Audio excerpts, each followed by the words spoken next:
Lendas e segredos habitam os Pirineus. O mistério paira sobre essas montanhas há mais de 800 anos.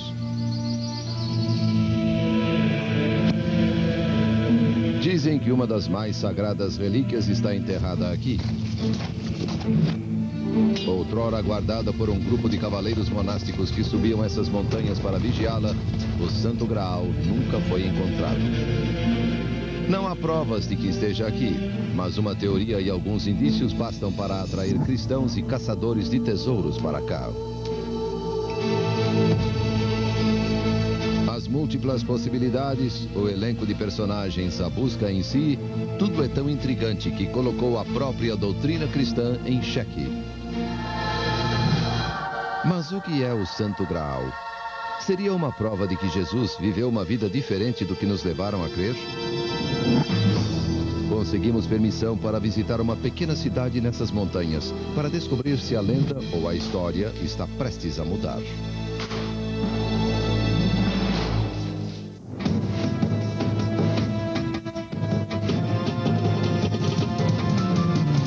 Investigando a história. O Santo Graal.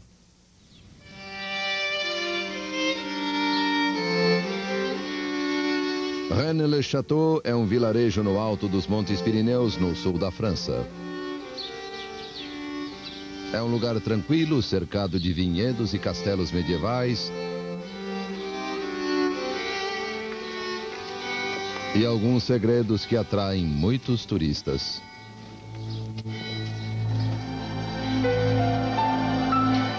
Tudo começou no século XIX, quando o padre do vilarejo, Béranger Saunière, enriqueceu misteriosamente. Antes um pobre pregador, ele subitamente começou a receber convidados da alta sociedade e fazer viagens caras até Paris. A história que se conta há gerações é que Saunière encontrou alguns tubos de madeira em um pilar ao lado do altar da igreja. Dentro deles havia 4 manuscritos com mensagens escritas numa língua antiga. Pareciam passagens da Bíblia, mas com letras acrescidas formando um código secreto. Saunière teria conseguido decifrar esse código. 100 anos e muitos estudos depois, seu significado permanece um mistério. Alguns dizem que eram mapas de um tesouro secreto. Mas não é o que pensam os milhares de turistas que vêm ao lugarejo todos os anos. Acham que Saunière encontrou algo que usou para chantagear a Igreja Católica. Um segredo tão devastador, capaz de questionar toda a doutrina cristã. Acreditam que ele achou o Santo Graal, mas não o que a cristandade nos levou a crer. Não era o cálice que Jesus passou entre os discípulos na última ceia, nem a taça que conteve seu sangue enquanto ele morria na cruz, mas algo muito mais humano. Acham que Jesus se casou com Maria Madalena, gerando o Santo Graal, o início de uma linhagem.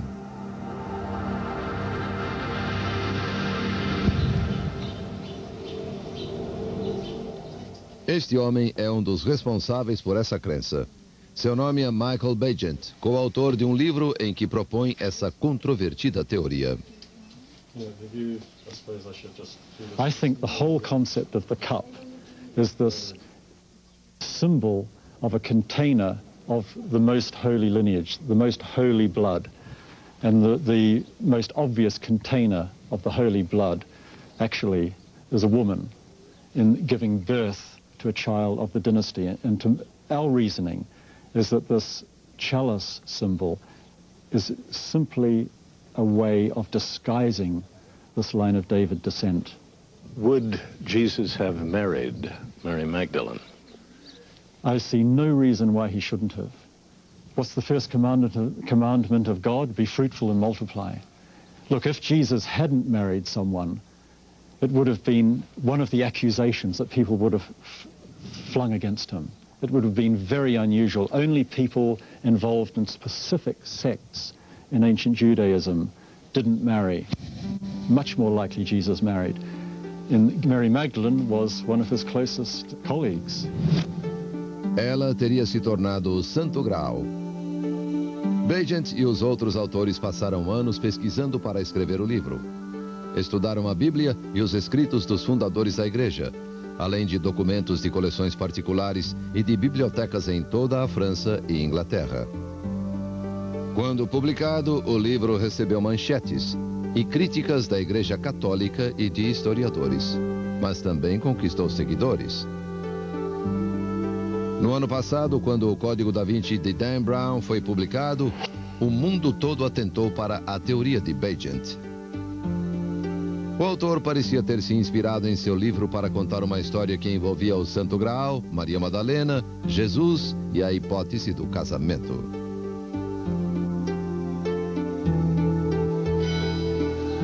Mas há um mistério a mais em Rennes. Está ligado ao padre do local, Saunière, e os manuscritos que ele encontrou escondidos no pilar da igreja e com os quais enriqueceu.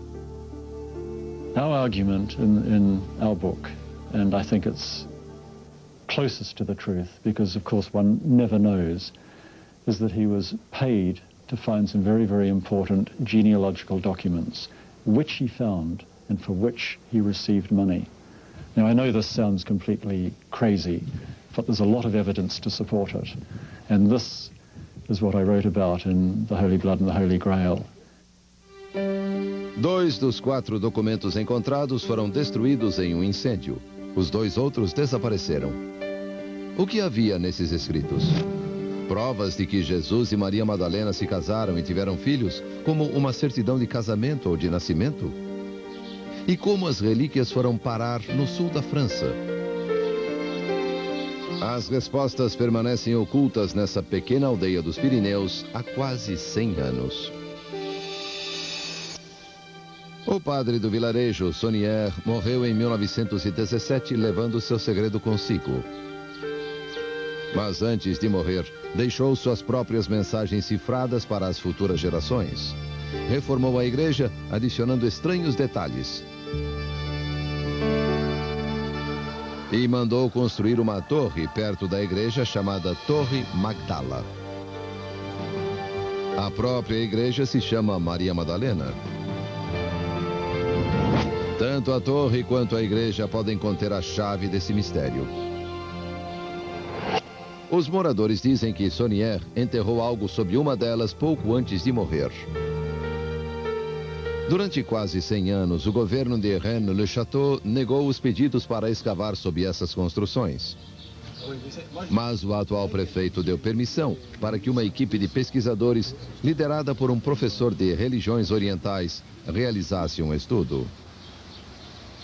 Uma escavação comprovará se algo foi enterrado sob o piso da Torre Magdala. Os que acreditam que Saunière enterrou documentos ligados ao Santo Graal podem ganhar mais uma prova para sua teoria, uma prova que Bagent também espera investigar. Os lendários templários, heróicos monges que lutaram em nome de Deus durante as cruzadas, tinham ligações com essa região da França. Ergueram fortes e castelos no que parece ser um perímetro estratégico em torno de Rennes-le-Château. Ninguém nunca soube explicar o motivo. Talvez não tenha relação com a Guerra Santa. Ao longo da história, os templários estiveram ligados a outra causa. Teriam sido os guardiões do Santo Graal.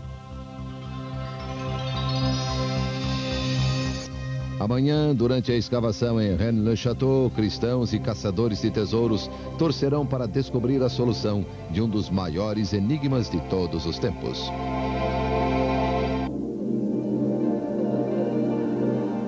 Escritores e aventureiros têm procurado o Santo Graal, desde que lendas sobre ele surgiram no século XII. A crença mais comum é de que foi a taça que Jesus usou na última ceia para simbolizar seu sangue. A mesma taça que José de Arimateia usou para recolher o sangue de Cristo na crucificação.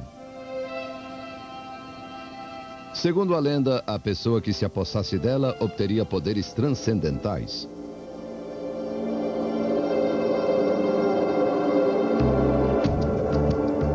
Dizem que o rei Arthur a teve por algum tempo. O Terceiro Reich a procurou durante a Segunda Guerra, e expedições que a buscavam no Templo do Monte em Jerusalém encontraram muros falsos, gases venenosos e recantos enganosos. Wolfram von Eschenbach, no século XII, escreveu Parsifal, um dos relatos mais respeitados sobre o cálice. Von Eschenbach visitou os templários em Jerusalém e, quando voltou, declarou que os verdadeiros guardiões do Graal eram esses cavaleiros. Mas quem foram eles? Teriam mesmo recebido a missão de guardar o mais sagrado dos símbolos cristãos? E por que foram eles os escolhidos? A Igreja do Templo em Londres, erguida pelos Templários em 1185, nos dá algumas pistas. Razões sentimentais guiaram o projeto. Queriam que a igreja fosse redonda em homenagem ao Santo Sepulcro, o mais sagrado lugar de Jerusalém, onde defenderam a cristandade durante as cruzadas. Na praça, diante da igreja, vê-se a estátua de dois cavaleiros montados no mesmo cavalo, o símbolo de uma vida consagrada à pobreza e à fraternidade.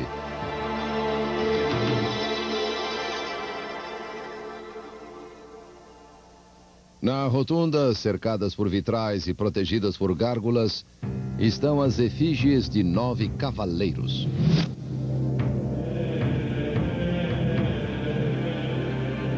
Eram monges que se tornaram guerreiros e fizeram voto de castidade para lutarem puros.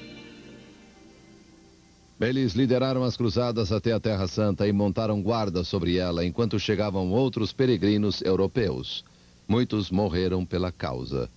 Ao longo de 200 anos, eles foram banqueiros, arquitetos e latifundiários, mas, antes de tudo, foram guerreiros.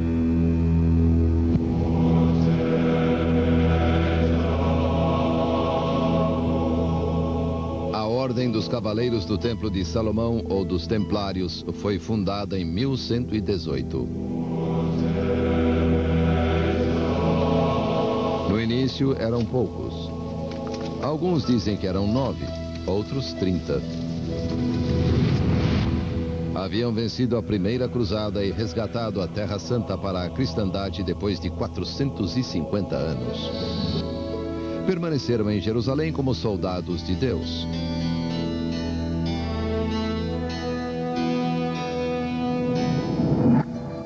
No lugar das peles, sedas e joias dos outros cavaleiros, usavam vestes brancas, símbolo da pureza e castidade, com a cruz vermelha das cruzadas estampada sobre o peito.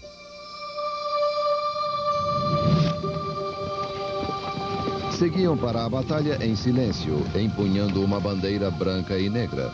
Na hora da luta, uma trombeta soava e eles entoavam o Salmo de Davi. They're an extraordinary mixture, and a lot of people, when they were formed, were quite dubious about them. Medieval men didn't like the idea of what they called a hybrid.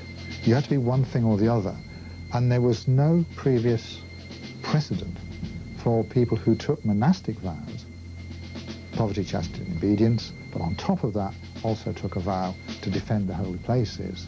So they were absolutely unique organization in European history. Nenhuma batalha acontecia sem eles. Lutaram nas 5 cruzadas. Eram os primeiros a chegar e os últimos a deixar o campo de batalha. Só recuavam quando estavam em número muito menor. Mais de 20 mil templários morreram lutando durante os 200 anos da Ordem. Obedeciam 75 regras ditadas pela igreja, como comer carne só 3 vezes por semana e dormir em colchões de palha. Não podiam ficar sozinhos em companhia de uma mulher. Não podiam ter bens pessoais e, acima de tudo, faziam votos de pobreza, castidade, obediência e humildade. Em troca, o Papa os protegia. Não serviam aos reis como os outros cavaleiros, mas somente ao pontífice. Foram tema de canções e poemas. Muitos relataram ter sido salvos pelos cavaleiros de branco. Muitos se juntaram à ordem. Ao final do século XIV havia capítulos em toda a Europa. Mas não foram os atos heróicos nem a dedicação à causa o que provocou a mística que os cerca e chegou até nossos dias.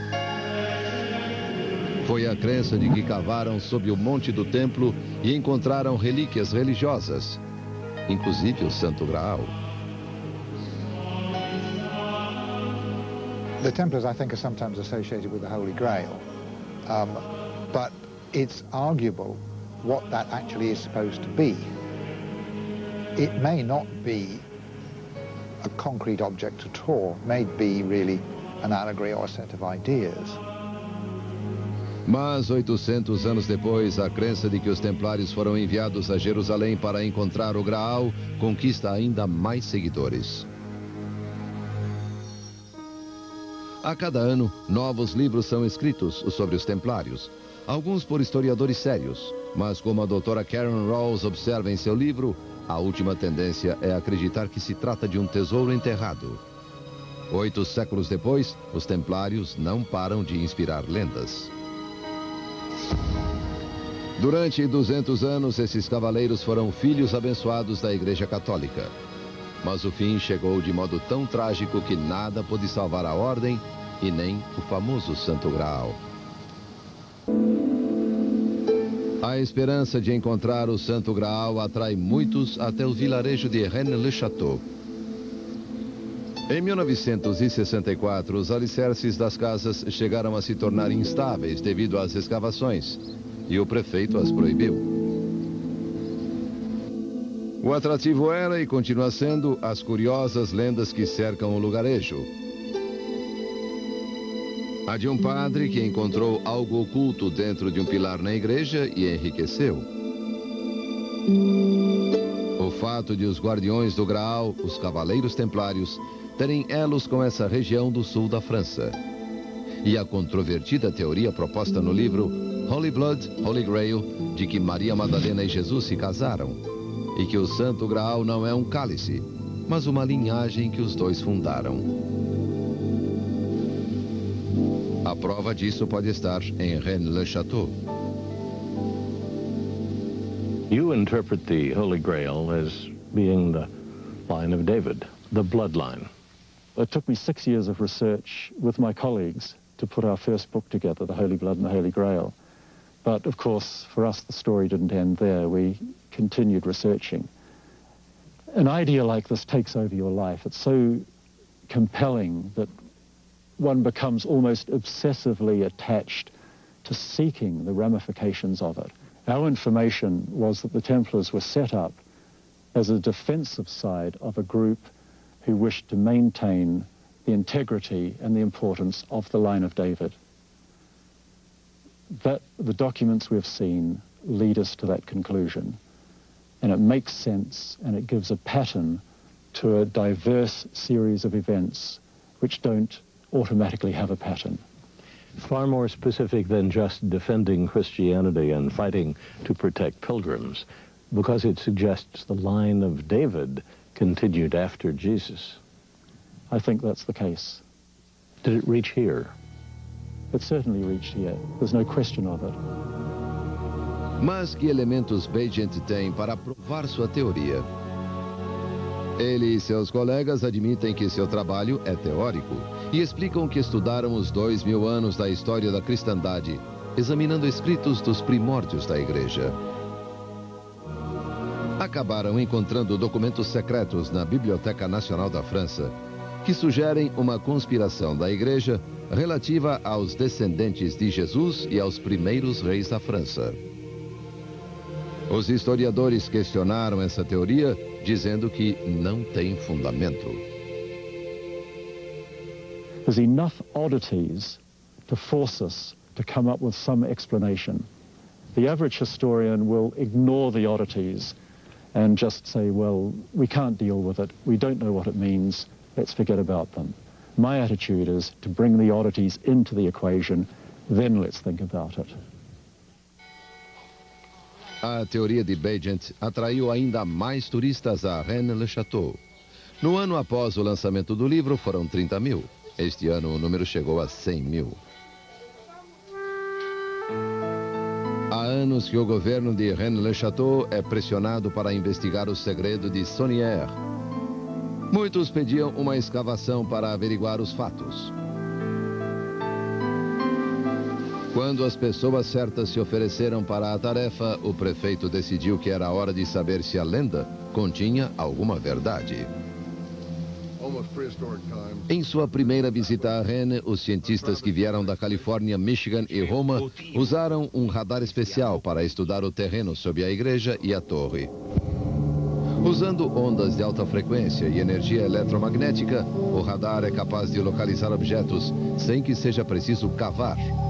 Quando não há nada enterrado, a imagem é plana, mas quando há, a imagem mostra uma elevação.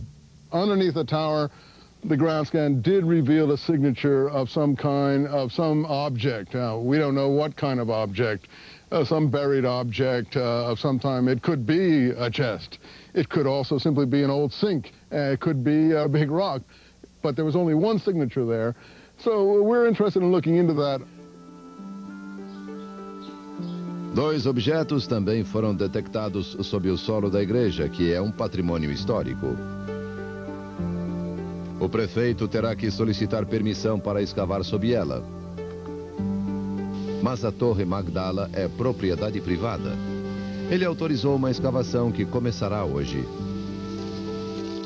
O Dr. Andreas Buratalov, um arqueólogo romano, está a postos. Mas outros cientistas não quiseram comparecer devido à fama de Rennes. Desde que o padre Saunière morreu em 1917, o mistério tem sido tão explorado que hoje pistas são vistas em toda parte, em quadros e até na própria paisagem. E se já não fosse muito mistério para um lugar tão pequeno, fãs descobriram em Rennes um terreno cuja geometria sagrada conduz ao mundo espiritual. E até um campo de pouso para extraterrestres. And you were explaining to me that you believe Rennes is the sort of a juncture between the cosmos and Earth. Yes. I had people talk to me today of flying saucers they saw last night above this very tower, of a magic feeling that there's a special force here. All of which contributes to the number of tourists who continue to come. Certainly, and I'm quite happy if people see flying saucers above the tower. Very pleased for them to do so. But of course, the penumbra of this is that it makes serious investigation that little bit harder. And this is a problem, I think. Os residentes aproveitam ao máximo a situação. Um dia antes da escavação, Michael Bagent levou-me ao topo da Torre Magdala para mostrar a disposição estratégica das construções dos Templários ao redor de Rennes-le-Château. Well, we have a very high spot here up on top of the tower, Magdala. Where are the Templar locations from here? Behind us, of course, was Campagne sur Aude, which was the fortified preceptory, one of the very common bases which were part of the support network. Kind of a supply Yes. post, Exactly. so they would come through. Brought material in, trained people, bred horses, gathered money, sent it to the Holy Land. And just over here is the remains of the castle of Blanchefort. All you can see is the limestone bluffs. Yes. But there was born one of the Grand Masters of the Temple. It wasn't a Templar castle, but he came from there. And then further to the south, On that promontory up there? that promontory there, is one of the largest Templar castles I've ever seen. Really? It's quite spectacular. As construções dos Templários em torno de Rennes-le-Château eram dispostas assim. Champagne-sur-Aude, um posto de onde mercadorias eram enviadas à Terra Santa, ficava atrás de Rennes. O castelo de um dos maiores mestres templários, Blanchefort, ficava à esquerda. E Bézu, uma grande fortaleza defensiva, ficava à direita. Os três parecem formar um perímetro estratégico em torno de Rennes. Decidimos ver de perto as ruínas da fortaleza de Béziers, a 1 hora de carro de Rennes. This is the old access road for the Templars, and when we get up a bit further, we'll see that they've actually banked the road with stonework. It's rather good. It was obviously wider in the old days so that they could bring horses up. É um lugar de difícil acesso.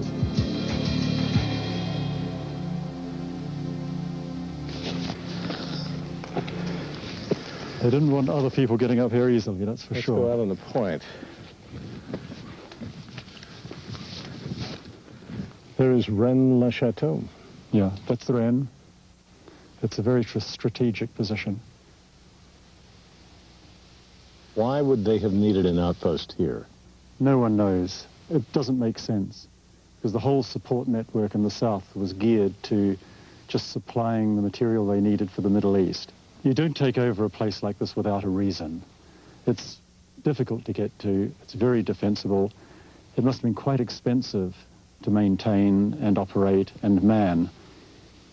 They wouldn't have just done it for fun or for the view. This was obviously an integral part of the Templar network, the Templar communication network. For some reason, they wanted a redoubt in this area where no one could come and get them. Ou por causa do Santo Graal. A crença de que os templários eram os guardiões do cálice sagrado ganhou popularidade ao longo dos séculos. Eram os candidatos perfeitos para essa lenda, tendo uma história tão rica, um legado tão extraordinário. No final do século XIII, os templários estavam riquíssimos. Tinham uma fortuna em contribuições, 870 castelos, 80 catedrais e 9.000 fazendas. Foram os primeiros banqueiros e guardavam o dinheiro de nobres e reis em viagem. Também foram diplomatas, estudiosos, artesãos. Sua fortuna excedia a dos reis. O que acontecera aos cavaleiros que amavam a pobreza? Embora poucos admitissem, muitos achavam que os templários haviam deixado de ser humildes, haviam se tornado ricos e arrogantes, e suas reuniões secretas despertavam suspeitas.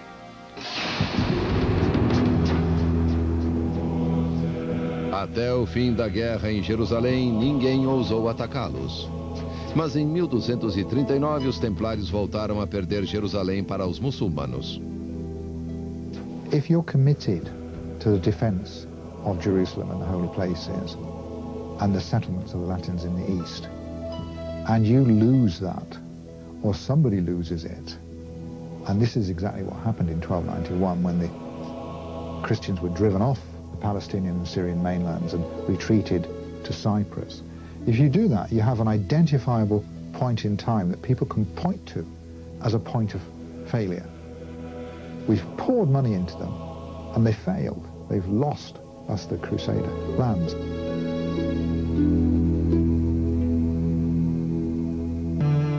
Em 1307, um dos maiores inimigos dos templários, o rei da França, Felipe o Belo, bolou um plano. Apoiou a indicação de um novo papa, Clemente V, que era fraco e manipulável. E tomou medidas para acabar com a ordem dos templários.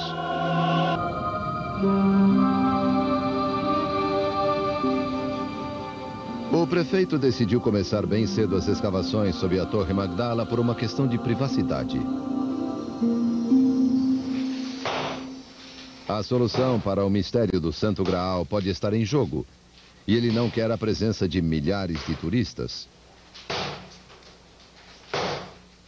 O prefeito quis afastar os turistas, mas não a imprensa. Ele sabe que as notícias atrairão ainda mais turismo para a pequena cidade. Okay, what do we have here? Um dos cientistas presentes, Ron Duvey, examina as imagens do radar mais uma vez. Usando energia eletromagnética, o radar identificou um objeto sob o chão da torre. You can tell with the way that the sediment is that something has happened right in this area. Most likely in this case, somebody has dug something there. You know, nobody knows, and I'm kind of excited at the chance to see what this is. I find it rather interesting in as much that this object lies almost in the center of the tower, and that tells me that this, whatever it is, was put there purposely. Saberemos hoje se há algo enterrado sob a torre. Há várias possibilidades. Pode se tratar de 2 dos 4 documentos que o padre Saunière encontrou dentro de um pilar da igreja. Ou o mapa de um tesouro, ou então a explicação para o Santo Graal. A maioria dos presentes busca informações sobre o Santo Graal, mas ironicamente o líder da equipe, o Dr. Robert Eisenman, procura algo totalmente diferente, uma ligação com os pergaminhos do Mar Morto. I mean, in the Templar, somehow, at some point in the Crusades, not at the beginning, but after about 20, 25 years, a new version of crusading activity seems to have developed, and it seems to have come out of the blue. And yet it has tremendous resemblances to the Dead Sea Scroll ideology and community. You have the War Scroll from Qumran. It's one of the most famous Dead Sea Scrolls. It's called the War of the Sons of Light against the Sons of Darkness. An ideology such as that, to my mind, connects up very closely with some of the things that we know about the Templar movement and some of the thinking that may have gone on in the Middle Ages that gave rise to this. Muitos mistérios cercam a Ordem dos Templários. O professor Malcolm Barber, um dos maiores estudiosos da Ordem, chama a atenção para o modo como terminou. I think because they were so brutally suppressed, in a very dramatic way, it has led people to believe that maybe something from the temple survives and survived after the suppression, that it wasn't the end of the line. A Ordem dos Templários foi suprimida em 13 de outubro de 1307, uma sexta-feira 13. Por isso esse dia ganhou uma fama tão sinistra. O rei da França, Filipe, tinha motivos para odiar os Templários. Quando sua esposa morreu aos 21 anos, ele pediu para entrar na Ordem, mas foi recusado. Precisava de dinheiro, seu reino estava em crise, e dizia-se que os Templários formariam um estado próprio no sul da França. Armado com informações fatais para a Ordem, Filipe mandou que 2.000 Templários fossem presos em todo o país. As acusações contra eles eram incríveis: cometer heresia, cuspir na cruz, negar a Cristo, praticar idolatria e oficializar a homossexualidade. Foi o escândalo do século. People in the Middle Ages saw heresy literally as a disease, as something you caught, as something that if you came into contact with it, you might be contaminated by. The trial was absolutely sensational. Such a thing had never happened before, and people were actually appalled by it, because although these people had been criticized, the Templars had been criticized, it didn't follow that people thought that they were corrupt in this way, and for them suddenly to be arrested, and all of them to, not all of them, but the great majority of them to confess to these, what they saw at the time, Templars saw, were terrible crimes against Christianity, which was the means by which everybody lived and died, was very, very shocking. And if it was certainly if it was in modern times, it would have made massive headlines and caused huge controversy. Filipe dividiu os Templários e os prendeu em locais diferentes. O grão-mestre Jacques de Molay e 3 dignitários da Ordem foram encarcerados na torre de um castelo 2 horas ao sul de Paris. Obedecendo ao Papa, monarcas de outros países europeus começaram a prender os Templários. Os julgamentos se arrastaram. 7 anos depois de sua prisão, de Molay foi queimado na fogueira como herege. Enquanto morria, jurou que o rei e o Papa pagariam. Um ano depois, ambos estavam mortos.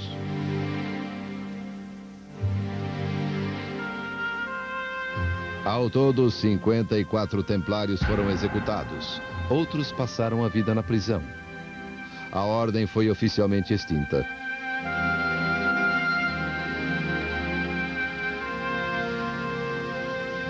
Apenas um grupo de templários sobreviveu ao massacre. Segundo relatos, viviam num castelo sobre um monte de fronte ao vilarejo de Rennes-le-Château.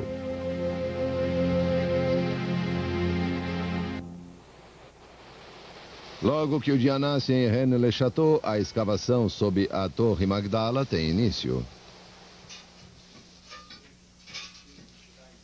Após apenas 20 minutos, a equipe anuncia que encontrou algo.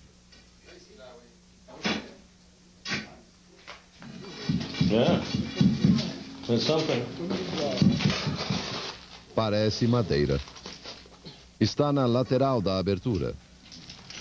A equipe mostra ao prefeito as lascas de madeira. Recomeçam a cavar. 5 minutos depois, o prefeito verifica o radar e pede uma medição.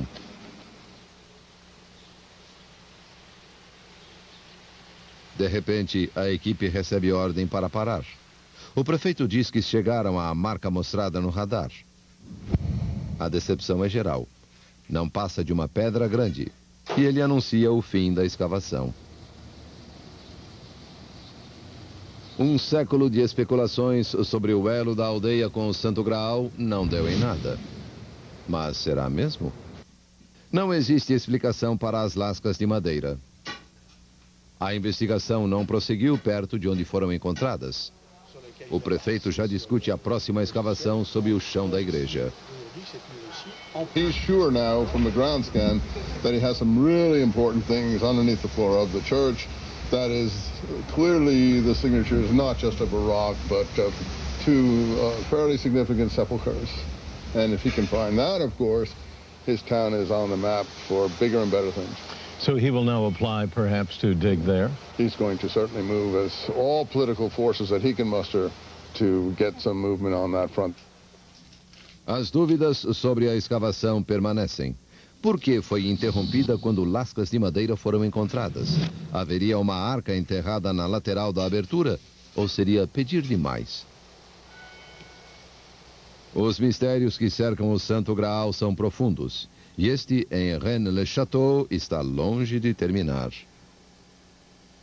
Mas revelações sobre o destino dos templários continuam a ser feitas. Novos indícios sugerem que os guardiões do Graal tiveram um fim diferente do orquestrado pelo rei Filipe. O estudioso Malcolm Barber, que pesquisou as acusações de heresia lançadas por Filipe, descobriu que as provas contra eles eram fracas. The evidence that was presented was largely acquired by torturing the Templars into making confessions. I don't think there was much evidence to suggest there was any heresy in the temple before the arrests. I don't think that they were guilty of the charges that were placed against them. Livros como o de Barber ajudaram a limpar a imagem dos templários. E uma recente descoberta feita pela doutora Barbara Frale no Vaticano confirmou que eles foram executados por crimes que não cometeram. A doutora Frale é especialista em paleografia, uma ciência que decifra antigos manuscritos. Enquanto pesquisava os papas medievais nos arquivos secretos do Vaticano, ela encontrou um documento do século XIV que estivera perdido por 700 anos. Conhecido como Pergaminho de Chinon, é um documento oficial assinado pelo Papa Clemente V, perdoando os templários de todas as acusações de heresia. Depois de analisar as inscrições e confirmar que eram legítimas, ela as mostrou aos estudiosos dos templários. Tutti e quattro mi hanno confermato che questo documento era ignoto alla comunità scientifica internazionale e a questo punto punto abbiamo dovuto ammettere che ci trovavamo dinanzi ad un documento rimasto ignoto a tutti per ben 700 anni. Nada indicava que o documento fora oculto de propósito. A questão é, por que o Papa não o divulgou a tempo de salvar os templários da execução? In realtà il Papa non poteva muoversi, era addirittura sorvegliato all'interno della stessa corte pontificia da agenti e spie del re di Francia che erano pronti a comunicare al Papa a comunicare al sovrano ogni più piccolo spostamento del Papa. Era costretto veramente quasi a vivere in segreto. Abbiamo ad esempio degli episodi stranissimi. Un giorno il pontefice prese e partì per una località sconosciuta. Mas Clemente não queria ficar para a história como nada mais do que uma marionete de Filipe. Assim que pôde, enviou seus cardeais em segredo até a prisão de Chinon. Jacques de Molay, o grão-mestre e 3 dignitários da ordem ficaram 7 anos aprisionados na torre da prisão, onde foram torturados até confessarem os crimes de que eram acusados. Voltavam para a cela fria de pedra e cobriam as paredes de inscrições, desenhos e símbolos sagrados que lá estão até hoje.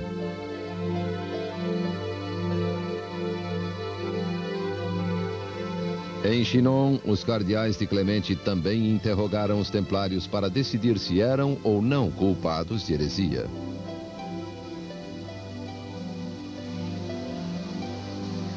Non si è trattato di un proscioglimento, cioè i templari non sono stati dichiarati innocenti semplicemente, perché purtroppo interrogandoli il Papa si rese conto che qualche colpa l'ordine l'aveva realmente commessa. E se vuole potremo parlare in dettaglio di questa che è forse l'unica vera colpa dei templari, ma comunque in base alle prove raccolte non si poteva affatto dimostrare che i templari erano eretici. Era um teste para garantir que os templários não negariam a Deus em hipótese alguma.